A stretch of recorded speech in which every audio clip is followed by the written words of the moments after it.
Bonjour. Donc ici on est arrivé à notre 14e jour de vacances. Enfin maintenant les vacances sont finies, on est en train de remonter. Mais on voulait faire un petit débrief sur ce qu'on a vécu pendant nos vacances.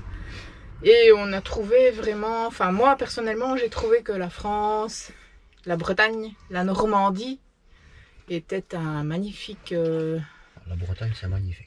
Oui, la Bretagne c'est vraiment... La Normandie aussi, hein, mais bon, comme on n'y est jamais allé, ouais. Forcément. Oui, oui, c'est des paysages qu'on n'a pas l'habitude de voir. La mer, en plus la mer est transparente chez nous. La mer elle est grise, elle donne pas envie de se baigner, quoi. Là-bas, la mer elle est bleue. C'est une mer de rêve, quoi. Donc on a fait une petite pointe dans le Cotentin, mais vraiment une toute petite.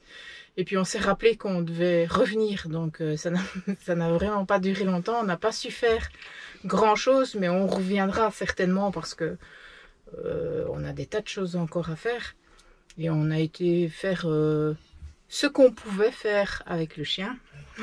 Oui, c'est ça. On a un seul regret, c'est que, donc en fait, la seule chose qu'on trouve un petit peu dommage, enfin que moi je trouve vraiment dommage, c'est qu'à toutes les entrées de sites touristiques, il est marqué sur tous les panneaux que les gens doivent tenir leur chien en laisse. Les chiens en liberté ne me dérangent pas, mais vous savez comment est votre chien. Si vous savez le rappeler, il n'y a pas de souci, mais vous ne savez pas comment le chien qui est en face de vous est. Et d'autant plus que s'il est en laisse et que le vôtre est en liberté et que vous ne savez pas le rappeler, il arrive des catastrophes. Quand on est allé au Cap. À la plage de Gouenne. Oui, quand on est allé au Cap d'Erquy et qu'on a été se promener à la plage de Gouenne, on était bien tranquille, Pépère était bien tranquille en train de remonter de la plage. Et il y a un chien qui déboule de nulle part de la forêt, sans laisse, et qui a montré les crocs tout de suite. Alors que Pépère là, en général, oui, il aboie sur les chiens, mais il n'est pas agressif et il ne montre pas les crocs. Et cette dame me regarde et me dit oh, mais il fallait me dire que vous aviez un chien. Ben non, je suis désolée. À cet endroit-là dans la forêt, il fallait mettre la laisse. Donc votre chien devait être en laisse. Et en plus, c'était un berger allemand, donc c'était pas un petit chien, quoi. Quand c'est un petit chien, on peut encore lui dire allez, ça va ailleurs. Mais là, en plus, il s'est posté devant le nôtre et il a commencé tout de suite à montrer les crocs. Évidemment, ça a tourné en foire à boudin. Hein. Ouais, en foire à boudin. Hein. Donc voilà, c'est le seul... Il n'y a pas eu de blessé, mais bon... Non, il n'y a pas eu de blessé ni d'un côté ni de l'autre. Mais bon, la femme, elle était... voilà, elle savait qu'elle était dans ses torts en même temps, mais bon, voilà. Donc si je pouvais faire passer un message, c'est de tenir les chiens en laisse de toute façon. C'est le seul point négatif que je trouvais. Parce que quand on est allé aussi sur la plage où il y avait la maison du garde-côtier, là, c'était à Roscoff. Non, c'est pas à Roscoff. La plage des Amiettes. Oui, c'est à la plage des Amiettes.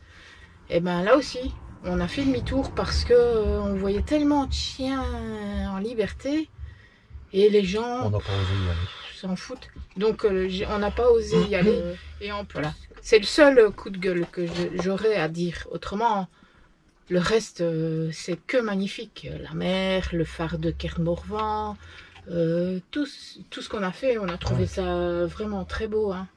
On n'a pas tout fait. On est loin d'avoir tout fait. On est loin d'avoir tout fait. Et on a fait ce qu'on pensait à notre hauteur. On est loin d'avoir tout fait, d'avoir tout vu. Et il y a beaucoup de coins où on retournera quand on n'aura plus notre chien. Ça, et il faudrait encore... On n'avait qu'un jour, mais il faudrait même encore plus de temps. Oui, mais en fait, parce qu'autrement, il faut courir Mais en fait, on est resté comment je vais dire, d'étape en étape. D'étape en étape, et c'est... Mais en fait, ici, c'est moi qui faisais les étapes, on va dire. Mais ben, à un moment donné, c'est David qui me dit, mais tu sais qu'on doit rentrer après-demain et on était dans le Cotentin. en train de s'enfoncer. Et je me suis dit, oh là, oui, c'est vrai, il nous reste 3 jours. Donc, en fait, on va devoir faire demi-tour. Et donc, voilà, quoi. Mais autrement, vraiment, bien. On a fait, la plupart des choses qu'on a fait, c'était des parcs, des camping-cars parcs. Donc, on n'a pas dû se priver en eau, on n'a pas dû faire attention à l'électricité. Évidemment, ça a un certain coût parce que les camping-cars parcs sont entre 10 € et 16 €. Du Mont-Saint-Michel, c'est 16,50 €, oui. Maintenant, c'est pas donné à tout le monde d'y aller tous les jours, mais c'est pas désagréable en fait. C'est vraiment, on est confortable. Maintenant, c'est de super herbes, il faut dire ça. oui, il y a beaucoup de place. Il y a au niveau de l'eau, on peut vider et remplir tous les jours. On ne fait pas vraiment attention à l'eau. On est branché en permanence, donc on ne fait pas vraiment attention non plus à tout ce qui est courant et tout ça. Donc voilà. On s'est très bien plu et on reviendra. Ça, c'est sûr et certain. Et puis alors, on a fait un camping, le camping de la baie, hein, en face du Mont-Saint-Michel. Et là, c'est parce qu'on n'a pas eu le temps de rester plus longtemps, parce qu'on se serait bien... Oui, alors c'était aussi... Là aussi, c'était plus cher. C'est 18,20 € pour un camping-car et 2 personnes. Et on a pris ça parce que on est arrivé tard. Oui, on est arrivé tard. Encore 19 h. Et l'air qui était à côté était rempli, donc on ne savait pas faire autrement. Mais on en a eu quand même. C'était super beau, c'est vrai. Là, on en a eu pour 18,20 € pour 24 heures.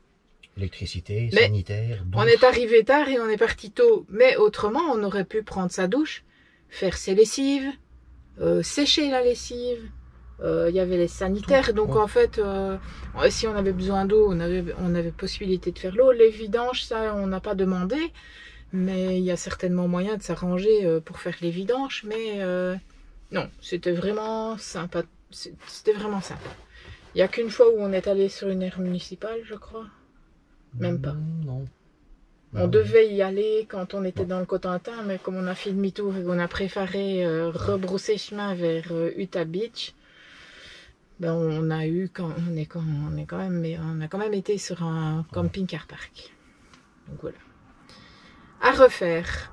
Maintenant, je ne sais pas si ça vous a plu le fait que vous voyez le voyage tous les jours en vidéo et que ce soit de petites vidéos. Donc ça, je ne sais pas si ça vous a plu, mais ça, vous pouvez le dire en commentaire. Ou si vous préférez les vidéos d'avant, où on fait le road trip en une seule vidéo, vraiment comme ça, des toutes petites brides de vidéos, et qu'on fasse des lieux plus en profondeur par après. Maintenant, ici, c'est vrai que moi, j'ai plus profité du voyage et j'ai moins filmé vraiment les coins en détail, comme pour faire un reportage du phare Kermorvan ou d'un cap quelconque. J'ai plus survolé dans le sens où j'ai plus profité aussi moi-même du voyage, quoi. Donc voilà, ça c'est à vous de le dire en commentaire, ce que vous aimez le mieux. Si vous aimez mieux les reportages plus profonds et avec un peu d'histoire, ou si vous préférez les road trips au jour le jour, un peu genre daily vlog, et comme on a fait cette fois-ci. Maintenant, c'est tout à fait différent. L'un n'empêche pas l'autre. C'était pour une fois changer, pour un petit peu voir qu'est-ce que ça pouvait donner de donner tous les jours une petite vidéo. Parce qu'il y a des jours où quand même il y a moins de... Allez, où on filme moins que d'autres. Il y a des jours où on ne fait pas grand-chose, où on ne fait que de rouler. Donc c'est pas évident, et puis c'est pas parfois pas gai à regarder. Oui, alors il y a des jours qu'on se dit aujourd'hui cool et... Oui, voilà. Où on se la coulait douce et... Voilà. Où on levait le pied aussi, parce que il y a une fois où on est resté 2 ou 3 jours sur le même endroit. Et donc ça fait du bien aussi de pas rouler tout le temps. Se poser et profiter. Voilà. Et ben donc on va vous dire à bientôt pour d'autres aventures, pour un autre road trip qui lui sera probablement plus qu'on va rentrer Dans on va contrées. rester dans nos contrées, on va rester en Belgique et on va peut-être faire certaines routes qui existent en Belgique pour vous montrer un petit peu ce que vous pouvez vous procurer dans les offices de tourisme, comme route même en camping-car ou en voiture. Donc je ne vous en dis pas plus, je vous dis à la prochaine. N'oubliez pas de laisser un petit pouce, un petit commentaire et de vous abonner par la même occasion. Salut! Salut!